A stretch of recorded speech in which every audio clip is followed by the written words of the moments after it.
Para maisulong pa ang sports, lalo na ang larong basketball, isang sports event ang inilunsad na kung saan nagsama-sama dito mga sikat na content creators maging celebrity. Tinawag itong Motivated 3x3 at ayon sa organizer nito, layo nilang mapalakas pa ang kanilang advokasya na makaikot pa nga sa mga komunidad para palakasin pa ang pagiging into sport fitness ng mga kabataan. Ang isang advocacy naman, hindi mo pa pwedeng isang beses mo lang gagawin. So naniniwala ako na patuloy natin gagawin to, patuloy ang suporta ninyo, nagagawa natin siyang tuloy-tuloy, mas lalong lumalaki yung reach natin ngayon. Tsaka natutuwa ako sa kanila kasi talagang pinaghahandaan nila. Siyempre, yung mga motovloggers, hindi naman talaga into fitness yan. So karamihan dyan talaga nag-e-ensayo for this one.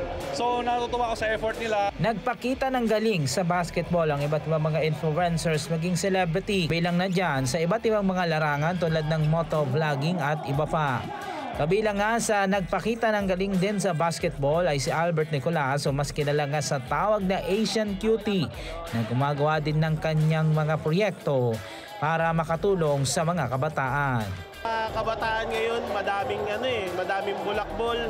So sana matuto din sila na maging sports dahil kasi sa sports talaga madaming madaming sa ngayon magiging disiplinado ka din.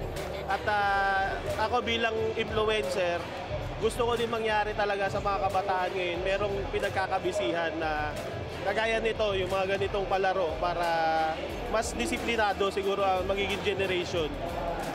Kasama din sa naglaro sa aktibidad ay ang iba pang mga kilalang mga vlogger, mapa-motovlog din at nais nilang itaguyod din ang kanilang advokasya sa mga kabataan. Nais nilang gawin pa ang kaparehong aktibidad sa mga susunod na buwan kung saan tampok pa rin dito mga kabataan sa larong basketball at meron din silang idadagdag pang programa.